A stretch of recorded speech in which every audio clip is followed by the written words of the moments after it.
Finally কিন্তু আমিও রাসমেলায় পৌঁছে গিয়েছি। এই বছর তো ভেবেছিলাম হয়তো আমি একাই বাকি থাকবো যে রাসমেলায় যাবে না। কাজের এত চাপের জন্য কিন্তু বেরোতেই পারছিলাম না, আর এদিকে মনটা কেমন করছিল। এই রাসমেলাটা কিন্তু ছোটোবেলার একটা ইমোশন বলতে পারো। যত বড় হয়ে যায় না কেন, রাসমেলায় না গেলে মনটা যেন কেমন করে। ছোটোবেলায় সবার পেছনে ঘ্যান ঘ্যান করতাম কে একটু মেলায় নিয়ে যাবে, আর এখন নিজেরাই যেতে পারি কিন্তু টাইম করে উঠতে পারি না। এই রাসমেলাটা কিন্তু কোচবিহারের ঐতিহ্য। এটা দেখতে এত মানুষের ভিড় উপচে পড়ে যে রাস্তাঘাটে আর বাসে ট্রামে বোঝা যায় যে মানুষের কতটা ভিড়।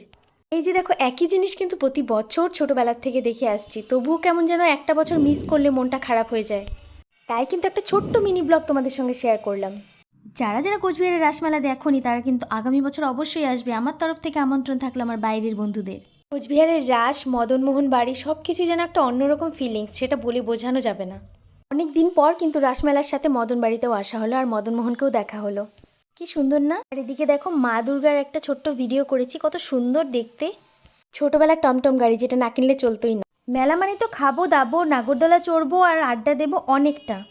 কেনার মতো কিন্তু অনেক কিছু থাকে রাসমেলাতে, কিন্তু কেনার জন্য যথেষ্ট একটা সময় নিয়ে যেতে হয়, সেটার জন্য দিনের বেলা গেলে সব থেকে বেস্ট হয়। এদিকে কিছু কাচের কাপ প্লেট সেট নিয়ে নিচ্ছিলাম, যেটা আমার আর আমার হাজব্যান্ডের ভীষণ পছন্দ কাচের জিনিস, তো আমরা কোথাও গেলে কাচের জিনিস অবশ্যই কিনে থাকি। ভালোও ছিল, সুন্দরও ছিল, তার জন্যই নিয়েছি। আর রাসমেলা মানেই কিন্তু নাগরদোলা, কিন্তু এবার কিন্তু নাগরদোলায় আমরা কেউই চড়িনি, মিস করব। এরা কিন্তু আচারের দোকানে গিয়ে কাঁচা আমের ফ্লেভারের চকলেটগুলো একবার খেয়ে দেখছিল। এগুলো আমার আগেও ট্রাই করা আছে, আমাদের ডুয়ার্সে আমি আগেও ট্রাই করেছিলাম। বেশ ভালোই খেতে হয়, কিন্তু একটা ফ্লেভারের স্মেল থাকে। এর বায়না মেটানোর জন্য তো এদেরকে কিনে দিতেই হবে, নয়তো আমার মাথাটাই শেষ করে ফেলবে পুরো মেলায়।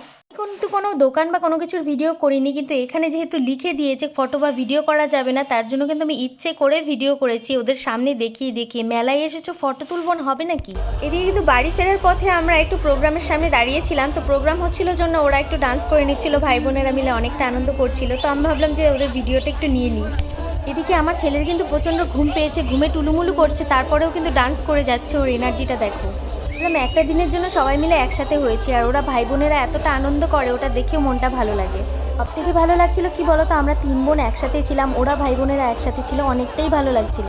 রাসমেলার কোনো কিছুই তেমন আমি তোমাদের সঙ্গে ভিডিও শেয়ার করিনি, কিন্তু আমাদের আনন্দটা তোমাদের সঙ্গে শেয়ার করেছি। কেমন লাগলো তোমাদের ব্লগটা তোমরা কিন্তু জানাতে ভুলো না।